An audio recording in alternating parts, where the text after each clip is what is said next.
Di awal film, kita diperlihatkan sedikit adegan panas-panas manja, di mana di sana ada seorang lelaki yang bernama Davis dan seorang wanita penghibur. Namun kita tinggalkan saja karena kita di sini bukan untuk membahas adegan begituan. Kemudian langsung coli. Tidak, Roma.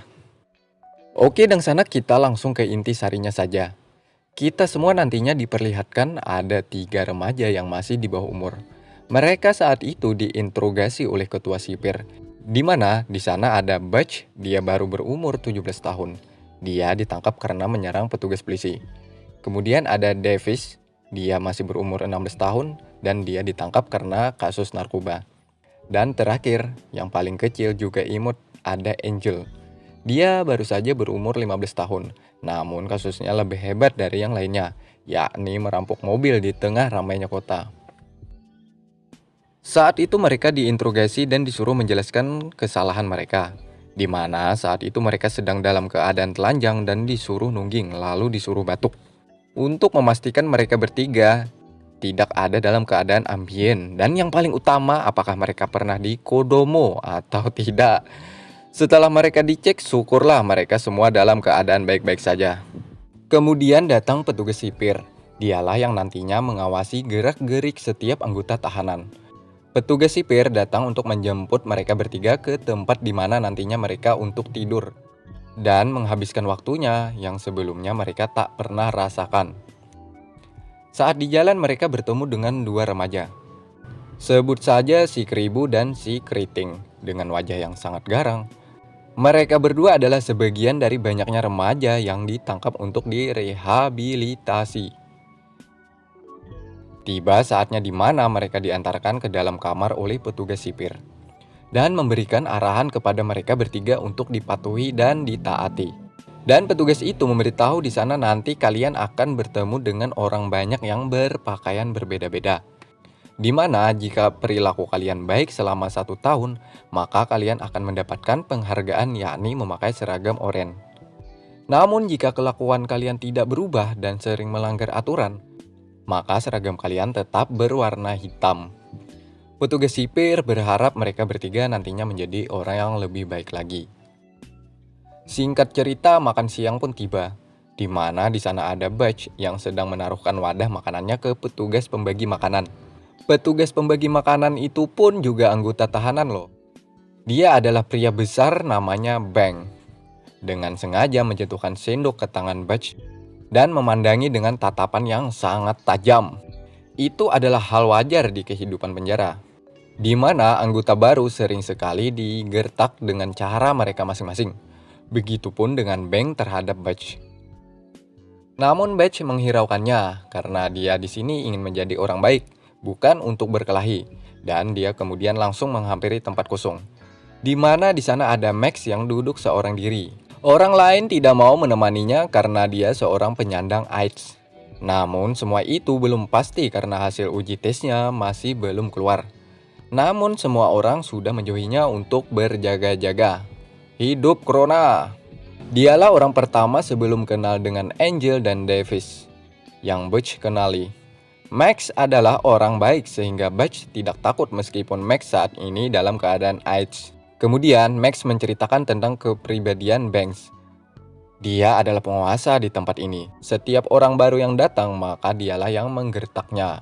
Jika melawan maka dia akan menanggung akibatnya. Dan dia juga sering memalak dan mengacau kesenangan orang lain. Tapi kamu jangan takut karena semua itu akan berlalu seiring waktu berjalan. Lalu kemudian sampai waktu di mana saatnya istirahat. Semua orang memasuki kamar dan di sana ada Butch, Davis, juga Angel menikmati malam pertamanya dengan tidak biasanya. Di mana mereka dulu tidur di atas kasur yang empuk, ruangan ber-AC. Harus membiasakan diri tidur di tempat kasur yang keras dan ruangan berisik yang keluar dari suara-suara sekitaran mereka. Apa boleh buat? Mereka diharuskan dan membiasakan diri untuk tidur di tempat seperti ini.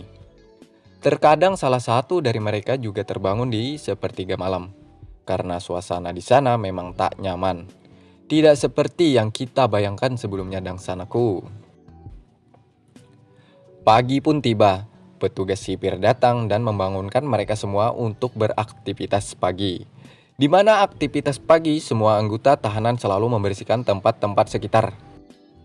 Sementara itu di tempat Davis sedang menyapu, dia dihampiri Banks dan teman-temannya. Di mana Banks sebagai penguasa, dia tak mengerjakan tugas untuk membersihkan tempat sekitaran ini. Karena dia seorang penguasa, orang lain tak berani melaporkan kepada petugas. Kedatangan Banks untuk menghampiri Davis bukan mengajak kenalan. Namun kedatangannya hanya untuk mengambil sepatu Davis. Davis sempat menolak, namun karena dia anggota baru di sana dengan berat hati, dia memberikan sepatunya. Davis tak berani melawan karena dia berpikir, dari postur tubuh sudah kalah jauh ditambah Banks memiliki teman lainnya. Sehingga Davis hanya bisa pasrah. Kehidupan di dalam penjara ini menggambarkan wajah negeri ini lodang sanak, di mana yang kaya semakin kaya dan yang miskin semakin miskin. Benar, penguasa dengan seenaknya bertindak sedangkan kita masyarakat biasa yang tak memiliki apa-apa hanya bisa menuruti perintah orang lain. Sudahlah. Terlihat Butch di sana tertidur di atas sapu akibat tidur malam tadi tak karuan, sehingga dihampiri petugas sipir dan memarahinya, dan juga menyuruh Butch untuk kembali membersihkan tempat ini. Tak lama kemudian, Butch yang saat itu sedang menyapu, di mana Banks dan teman lainnya dari lantai 2 meludahi lantai beberapa kali yang sudah dibersihkan Butch. Butch saat itu hanya bisa menahan marahnya dan menahan emosinya. Esok harinya, di mana saat Davis berada di ruang tidur, dia lagi-lagi dihampiri Banks. Kali ini bukan untuk memalaknya, namun dia hanya memberikan obat karena semua orang tahu kasus dia adalah seorang pecandu narkoba. Sehingga saat itu Banks dan lainnya memberikan obat terlarang kepada Davis dan menyuruh untuk memakainya. Karena Davis ini orang sudah kecanduan dan cukup lama tidak memakai barang tersebut, dengan senang hati dia memakainya. Namun setelah beberapa lama dia memakai, dia malah seperti orang gila dan tak sadarkan diri.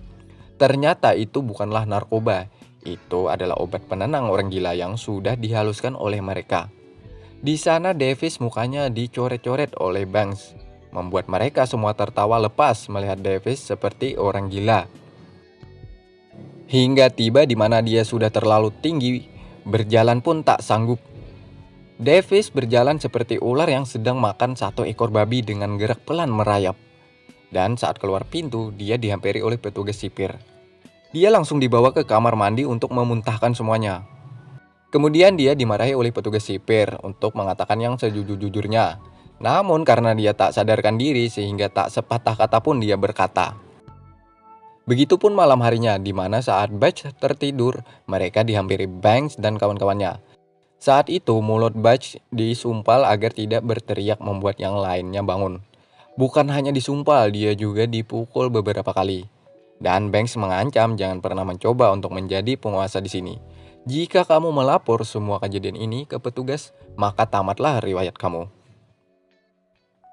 Siang harinya seperti biasa, petugas sipir datang dan mencek keadaan di sana satu persatu. Namun hal mengejutkan terjadi, di mana petugas sipir melihat wajah lebam seperti bekas kena pukulan. Petugas bertanya siapa yang melakukan ini. Namun Butch mengatakan bahwa dia bekas terjatuh. Petugas sipir ini curiga dan menyuruh Butch untuk menemui kepala sipir di ruangannya untuk mengatakan sejujur-jujurnya. Saat Butch berada di ruang sana, terlihat muka wajahnya yang lebam, sesuatu yang sulit dipercaya terjatuh bisa seperti ini. Namun Butch masih mengelak dan dia mengatakan bahwa dia memang benar terjatuh, karena dia sudah diperingatkan oleh Banks untuk tidak mengatakan yang sebenarnya. Mulai saat itulah, kepala juga petugas sipir lainnya sudah mencurigai semuanya. Ada sesuatu hal yang terjadi di dalam sana. Nah, seperti itulah kehidupan mereka sehari-hari yang selalu dilecehkan oleh Banks dan teman-temannya. Layaknya seperti anjing peliharaan yang harus menuruti perintah dari Banks. Hari demi hari mereka lalui layaknya seperti budak. Hingga tiba saatnya mereka sudah muak dengan semua ini. Butch sudah tidak bisa lagi menahan amarahnya. Sehingga satu persatu dari temannya Banks ia habisi. Begitupun Banks juga ia habisi. Sehingga Banks dan kawan-kawannya dibawa ke rumah sakit. Petugas lainnya mengetahui semua ini Butch yang telah melakukan. Mendengar itu, Butch mencoba lari keluar, namun ia mampu dilumpuhkan dan ia tertangkap. Dan dia harus mempertanggungjawabkan semua ini lagi. Namun setelah semua itu, Butch akhirnya menjadi penguasa di tempat ini dan sering berkelahi dengan anggota lainnya, namun tidak ada yang mampu mengalahkannya. Dan Butch pun menjadi raja di penjara itu. Dan film pun berakhir. Nah, dangsanaku, itulah alur cerita film Dog Phone, di mana menceritakan seorang remaja yang awalnya di apa ya? Dimanja-manja. Awalnya diremehkan dan akhirnya dia melawan dan menjadi penguasa. Oke, begitulah alur cerita Dog Phone. Semoga kalian bisa mengambil pelajaran dari film ini. Dan saya mohon maaf jika ada kata lebih atau kurang dari film ini, mohon dimaafkan. Oke.